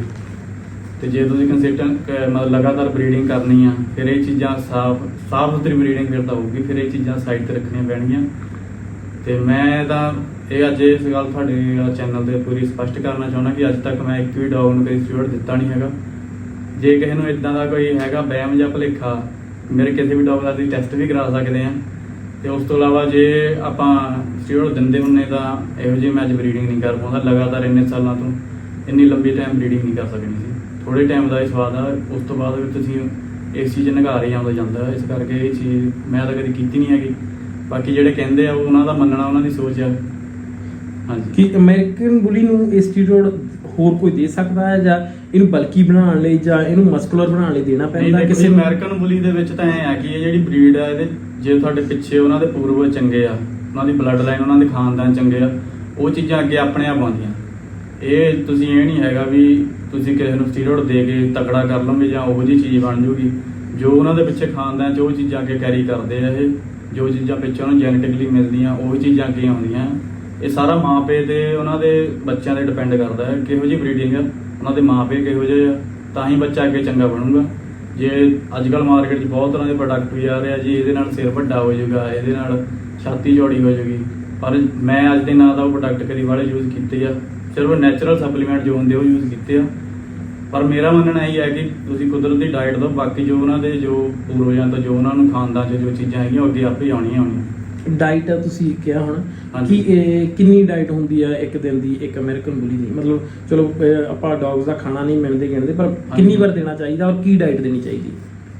ਦੇਖੋ ਜੀ, ਵੈਸੇ ਤਾਂ ਹੁਣ ਆਪਣੇ ਕੇ ਵੀਰ ਭਰਾ ਹੈਗੇ ਆ ਗਰਮੀਆਂ ਜੋ ਖਾਣਾ ਇੱਕ ਟਾਈਮ ਹੀ ਦਿੰਦੇ ਆ, ਪਰ ਮੈਂ ਤਾਂ 2 ਟਾਈਮ ਹੀ ਦਿੰਦਾ, ਸਰਦੀਆਂ ਵਿੱਚ ਵੀ ਤੇ ਗਰਮੀਆਂ ਵਿੱਚ ਵੀ। ਅਡਲਟਸ ਨੂੰ, ਬੱਚਿਆਂ ਨੂੰ ਅਸੀਂ 3-4 ਟਾਈਮ, ਮਤਲਬ ਜਿਹੜੇ ਸਟਾਰਟਿੰਗ ਵਾਲੇ ਬੱਚੇ ਹੁੰਦੇ ਨੇ 4-4 ਟਾਈਮ ਵੀ, ਉਸ ਤੋਂ ਬਾਅਦ 3 ਟਾਈਮ ਵੀ ਡਾਈਟ ਦੇ ਦਿੰਦੀ ਆ। ਤੇ ਉੱਦਾਂ ਮਤਲਬ ਜਿੰਨੇ ਅਡਲਟ ਆ ਉਹਨਾਂ ਨੂੰ 2 ਟਾਈਮ ਡਾਈਟ ਦੇ ਦਿੰਦੀ ਆ। ਇੱਕ ਟਾਈਮ ਚਿਕਨ ਰਾਈਸ ਹੋ ਗਿਆ ਜਾਂ ਚਿਕਨ ਬੋਇਲ ਕਰਕੇ ਨਾਲ ਰਾਈਸ, ਜਾਂ ਫਿਰ ਅਸੀਂ ਜ਼ਿਆਦਾ ਨੈਚੁਰਲ ਫੂਡ 'ਤੇ ਹੀ ਮਤਲਬ ਕਨਸਨਟਰੇਟ ਕਰੀਦਾ, ਜਾਂ ਰੋਟੀ ਵੀ ਇੱਕ ਟਾਈਮ ਨਾਲ ਚਿਕਨ, ਜਾਂ ਇੱਕ ਟਾਈਮ ਫੀਡ, ਮਤਲਬ ਚੇਂਜ ਕਰਦੇ ਰਹੀਦਾ। ਇਹ ਨਹੀਂ ਕਿ ਇੱਕੋ ਡਾਈਟ ਵਾਰ-ਵਾਰ ਦੇਈਦੀ ਆ। ਡੌਗ ਫਿਰ ਮਤਲਬ ਸੇਮ ਜਿਹੜਾ ਉਹਦਾ ਟੇਸਟ ਹੋ ਗਿਆ, ਫਿਰ ਉਹ ਅੱਕ ਜਾਂਦਾ, ਖਾਣਾ ਵੀ ਛੱਡਣ ਲੱਗ ਪੈਂਦਾ। ਇਸ ਆਪਣੇ ਵਾਂਗੂ ਹੀ ਮਤਲਬ ਚੇਂਜ ਕਰਨਾ ਚਾਹੀਦਾ ਟੇਸਟ, ਚੇਂਜ ਵੀ ਕਰਨਾ ਚਾਹੀਦਾ ਜੀ। ਹਾਂਜੀ, ਉਹ ਵੀ ਆਪਣੇ ਵਾਂਗੂ ਹੀ ਹੈ ਜੀ। ਹਾਂਜੀ, ਅਕੋਰਡਿੰਗ ਟੂ ਭਾਜੀ ਲੋਕਾਂ ਦੀ ਨੀਡ, ਜਿਹੜੇ ਮਤਲਬ ਜੇ ਕਿਸੇ ਦੀ ਕੋਈ ਨੀਡ ਹੈ, ਕਿਸੇ ਦੀ ਕੋਈ ਨੀਡ ਹੈ, ਤੁਸੀਂ ਕਿਹੜੀ ਬਰੀਡ ਦੀ ਕਿਹੜਾ ਸਾਈਜ਼, ਮਤਲਬ ਸੌਰੀ ਅਮਰੀਕਨ ਬਰੀਡ ਦਾ ਕਿਹੜਾ ਸਾਈਜ਼ ਜਿਹੜਾ ਆ ਉਹ ਰეკਮੈਂਡ ਕਰੋਗੇ? ਕਿਉਂਕਿ ਕੁਝ ਲੋਕਾਂ ਨੂੰ ਇਹ ਨਹੀਂ ਪਤਾ ਨਾ ਕਿ ਮਾਈਕਰੋ ਕਿਹਨੇ ਰੱਖਣਾ ਜਾਂ ਐਕਸਲ ਸਾਈਜ਼ ਕਿਹਨੂੰ ਰੱਖਣ ਦੀ ਲੋੜ ਆ। ਹਾਂਜੀ, ਦੇਖੋ ਜੀ, ਮੈਂ ਜਿਹੜਾ ਮਤਲਬ ਹੈਗੇ ਆਪਣੇ ਕਈ ਮੁੰਡੇ ਸ਼ੌਕੀਨ ਹੁੰਦੇ ਆ ਡੌਗ ਨਾਲ ਘੁਮਾਉਣ ਫਿਰਾਉਣ ਦੇ, ਉਹਨਾਂ ਨੂੰ ਤਾਂ ਪੋਕਟ ਜਾਂ ਸਟੈਂਡਰਡ ਸਾਈਜ਼ ਹੀ ਰੱਖਣਾ ਚਾਹੀਦਾ। ਕਿਉਂਕਿ ਜੇ ਆਪਾਂ ਜਿਹੜੇ ਮਾਈਕਰੋ ਆ, ਉਹ ਇੱਕ ਤਾਂ ਨਾ ਜ਼ਿਆਦਾ ਟਾਈਮ ਤੁਰਦੇ ਆ ਜੀ, ਥੱਕ ਜਾਂਦੇ ਆ, ਤੇ ਆਹ ਦਿਨਾਂ ਦੇ ਵਿੱਚ ਤਾਂ ਉਹਨਾਂ ਨੂੰ ਬਿਲਕੁਲ ਹੀ ਨਹੀਂ ਤੁਰ ਸਕਦੇ, ਬਹੁਤ ਹੀਟ ਸਟ੍ਰੋਕ ਦਾ ਖਤਰਾ ਹੁੰਦਾ। ਜੇ ਤੁਸੀਂ ਡੌਗ ਘਰ ਦੇ ਵਿੱਚ ਰੱਖਣਾ ਹੈ, ਮਤਲਬ ਕਿ ਬਸ ਘੁੰਮਦਾ ਫਿਰਦਾ ਸੋਹਣਾ ਲੱਗੇ, ਐਜ਼ ਅ ਟੁਆਏ ਰੱਖਣਾ, ਐਜ਼ ਅ ਟੁਆਏ, ਕਿ ਹਾਂ ਕੋਈ ਆ ਗਿਆ ਦੇਖੇ ਵੀ ਆ ਚੀਜ਼ ਬੜੀ ਸੋਹਣੀ ਆ, ਛੋਟੇ ਸਾਈਜ਼ 'ਚ ਆ, ਮਸਕੂਲਰ ਡੌਗ ਆ, ਫਿਰ ਤੁਸੀਂ ਮਾਈਕਰੋ ਦੀ ਚੋਇਸ ਰੱਖ ਸਕਦੇ ਹੋ। ਤੇ ਐਕਸਲ ਉਹ ਗਾਰਡ ਡੌਗ ਲਈ ਆਪਾਂ ਰეკਮੈਂਡ ਕਰ ਸਕਦੇ ਹਾਂ। ਹਾਂਜੀ, ਫਿਰ ਤੁਸੀਂ ਐਕਸਲ ਰੱਖ ਸਕਦੇ ਹੋ, ਥੋੜਾ ਗਾਰਡ ਡੌਗ ਲਈ ਵਧੀਆ, ਉਹ ਥੋੜਾ ਵੱਡੇ ਹਿਊਜ ਸਾਈਜ਼ ਦੇ ਡੌਗ ਆ, ਤੇ ਜਿਨ੍ਹਾਂ ਦੀ ਜਗ੍ਹਾ ਵੀ ਖੁੱਲੀ ਡੁੱਲੀ ਹੈਗੀ ਆ, ਘਰਾਂ ਦੇ ਵਿੱਚ ਥੋੜਾ ਯਾਰਡ ਏਰੀਆ ਹੈਗਾ, ਥੋੜਾ ਖੁੱਲਾ ਏਰੀਆ, ਉੱਥੇ ਐਕਸਲ ਡੌਗ ਰੱਖ ਸਕਦੇ, ਜਾਂ ਜਿਨ੍ਹਾਂ ਦਾ ਫਾਰਮ ਵਗੈਰਾ ਹੈਗੇ ਆ ਉਹ ਖੁੱਲੇ ਏਰੀਆ 'ਚ, ਮਤਲਬ ਫਿਰ ਵੱਡਾ ਡੌਗ ਤਾਂ ਉਹਦੇ ਲਈ ਜਗ੍ਹਾ ਵੀ ਵੱਡੀ ਚਾਹੀਦੀ ਹੈ ਜੀ। ਠੀਕ ਹੈ ਭਾਈ। ਬਾਕੀ ਭਾਜੀ ਜੇਕਰ ਤੁਹਾਨੂੰ ਕੋਈ ਚੈਨਲ ਦੇ ਥਰੂ ਤੁਹਾਨੂੰ ਕੋਈ ਫੋਨ ਕਰਦਾ ਨਾ, ਤਾਂ ਪਲੀਜ਼ ਉਹਨੂੰ ਡਿਸਕਾਊਂਟ ਦੇ ਦੇਣਾ ਐਕਸਟਰਾ। ਜ਼ਰੂਰ। ਤੇ ਆਪਾਂ ਕੈਨਲ ਦੇਖੀਏ ਹੁਣ ਭਾਜੀ ਆਪਣਾ? ਹਾਂਜੀ, ਜ਼ਰੂਰ। ਦੇਖੋ, ਜਦੋਂ ਤੁਸੀਂ ਕੈਨਲ ਪਾਣੇ ਆ ਨਾ, ਤੇ ਆਹ ਚੀਜ਼ ਵੀ ਬਹੁਤ ਜ਼ਿਆਦਾ ਜ਼ਰੂਰੀ ਹੋ ਜਾਂਦੀ ਆ ਕਿ ਡੌਗਸ ਦੇ ਲਈ, ਔਰ ਜਿਹੜੇ ਤੁਹਾਡੇ ਡੌਗਸ ਦੇ ਵਰਕਰ ਆ ਉਹਨਾਂ ਲਈ ਇੱਕ ਵੱਖਰੀ ਕਿਚਨ ਹੋਣੀ ਚਾਹੀਦੀ ਆ ਕਿ ਤੁਸੀਂ ਡੌਗਸ ਦਾ ਖਾਣਾ ਉਸੇ ਟਾਈਮ ਪ੍ਰਪੇਅਰ ਕਰਕੇ ਦੇ ਸਕਦੇ। ਭਾਜੀ ਹੁਣ ਮੇਰੇ ਸਾਹਮਣੇ ਲੱਗੇ ਹੋਏ ਆ ਜੀ, ਬੱਚਿਆਂ ਨੂੰ ਖਵਾਉਣ ਦਾ ਟਾਈਮ ਹੋ ਗਿਆ ਸੀ। ਤੇ ਆ ਪਾਰਕ ਬਣਾਈ ਹੋਈ ਹੈ ਜੀ ਡੌਗਸ ਦੇ ਖੇਡਣ ਲਈ, ਤੇ ਆ ਆਊਟਡੋਰ ਕੈਨਲ ਬਣਾਇਆ ਹੋਇਆ ਭਾਜੀ ਨੇ ਇੱਕ। ਕਮਲ ਭਾਜੀ ਇਹ ਕਿੰਨੇ ਕ ਡੌਗਸ ਦੇ ਲਈ ਆਹ ਕੈਨਲ ਇਨਫ ਹੈ? ਮਤਲਬ ਵੈਸੇ ਮੇਰੇ ਕੋਲ 2 ਇੰਡੋਰ ਕੈਨਲ ਆ, ਹਾਂਜੀ, ਤੇ ਇੱਕ ਆਊਟਡੋਰ ਕੈਨਲ ਆ, ਤੇ ਇਹਦੇ ਵਿੱਚ ਥੋੜੇ ਡੌਗ ਅਸੀਂ ਬਾਹਰ ਕੱਢੇ ਹੋਏ ਆ, ਕੁਝ ਫੀਮੇਲਾਂ ਜਿਹੜੀਆਂ ਆਪਣੀਆਂ ਪ੍ਰੈਗਨੈਂਟ ਆ, ਹਾਂਜੀ, ਉਹ ਵੀ ਅਲੱਗ ਆ, ਕੁਝ ਜਿਨ੍ਹਾਂ ਦੇ ਲਿਟਰ ਆਏ ਹੋਏ ਆ ਉਹ ਵੀ ਅਲੱਗ ਆ ਫੀਮੇਲ। ਮਤਲਬ ਇਹ 10 ਕ ਡੌਗ ਇੱਥੇ ਆ ਸਕਦੇ ਕਿ ਵੱਧ ਆ ਸਕਦੇ ਜੀ ਇਹਦੇ ਵਿੱਚ? ਕਿਉਂਕਿ ਆਪਣੇ ਕੋਲ ਜ਼ਿਆਦਾ ਛੋਟੇ ਸਾਈਜ਼ ਵਾਲੇ ਡੌਗ ਆ, ਤਾਂ ਇੱਥੇ 16 ਡੌਗ ਆ ਜਾਂਦੇ ਆ ਆਰਾਮ ਨਾਲ। Okay okay okay. ਆ ਦੇਖੋ ਜੀ, ਕੱਚਾ ਵੀ ਰੱਖਣਾ ਇੱਕ ਭਾਜੀ ਬਹੁਤ ਜ਼ਰੂਰੀ ਹੈ ਨਾ ਜੀ ਡੌਗਸ ਦੇ ਲਈ। ਹਾਂਜੀ ਹਾਂਜੀ, ਇਹ ਵੀ ਕੱਚੇ ਦੇ ਵਿੱਚ ਇਦਾਂ ਆ, ਇਹਨਾਂ ਨੂੰ ਥੋੜਾ ਪੈਰਾਂ ਲਈ ਵਧੀਆ ਆ। ਹਾਂ। ਜਿਹੜੀਆਂ ਕਈਆਂ ਨੂੰ ਹਿਪਸ ਜੁਆਇੰਟ ਦੀਆਂ ਪ੍ਰੋਬਲਮ ਆਉਂਦੀਆਂ, ਜਿਹੜਾ ਕੱਚੇ ਤੇ ਘੁੰਮੂਗਾ ਉਹ ਜੁਆਇੰਟ ਦੀਆਂ ਪ੍ਰੋਬਲਮ ਘੱਟ ਆਉਂਦੀਆਂ। ਬਿਲਕੁਲ, ਉਹ ਗ੍ਰਿਪ ਵੀ ਬੱਚਿਆਂ ਲਈ ਵੀ ਸਹੀ ਰਹਿੰਦਾ। ਛੋਟੇ ਬੱਚਿਆਂ ਦਾ ਗ੍ਰਿਪ ਕਈ ਵਾਰ ਨਹੀਂ ਬਣਦਾ ਨਾ, ਤੇ ਉਹਨਾਂ ਦੇ ਪੈਰ ਵੀ ਮੁੜਨ ਲੱਗ ਪੈਂਦੇ, ਉਹਨਾਂ ਲਈ ਵੀ ਸਹੀ ਆ ਇਹ। ਆ ਦੇਖੋ ਜੀ, ਕੈਨਲ ਪੂਰੀ ਤਰ੍ਹਾਂ ਤਿਆਰ ਕੀਤਾ ਹੋਇਆ ਭਾਜੀ ਦਾ। ਬਾਕੀ ਸਭ ਤੋਂ ਜ਼ਿਆਦਾ ਵੱਡਾ ਰੋਲ ਆ ਜੀ ਇਹਨਾਂ ਦਾ ਦਰਖਤਾਂ ਦਾ। ਵੈਸੇ ਇਹ ਠੰਡਾ ਰਹਿੰਦਾ ਹੋਣਾ ਭਾਜੀ ਇਹ ਦਰਖਤਾਂ ਕਰਕੇ ਨਾ? ਬਹੁਤ ਠੰਡਾ ਰਹਿੰਦਾ ਜੀ। ਪਿੱਛੇ ਉਦਾਂ ਵੀ ਜਿਹੜੀ ਛੱਤ ਪਾਈ ਹੋਈ ਉਹ ਬਾਲੇ ਪਾਏ ਹੋਏ, ਉੱਤੇ ਮਿੱਟੀ ਪਾਈ ਹੋਈ ਆ। ਅੱਛਾ, ਡਬਲ ਕੀਤਾ ਹੋਇਆ। ਮੋਰੇ ਜਿਹੜਾ ਬਾਦਰ ਆ ਬਸ ਲੋਹੇ ਦਾ ਆ, ਪਿੱਛੇ ਦੇ ਓਕੇ, ਠੀਕ ਹੈ ਠੀਕ ਹੈ ਜੀ। ਆ ਦੇਖੋ ਇਸ ਤਰ੍ਹਾਂ ਕੀਤਾ ਹੋਇਆ ਜੀ, ਮਤਲਬ ਕਿ ਜਿਹੜੀ ਬੈਕ ਸਾਈਡ ਆ ਉਹ ਬਾਲਿਆਂ ਦੀ ਹੀ ਆ।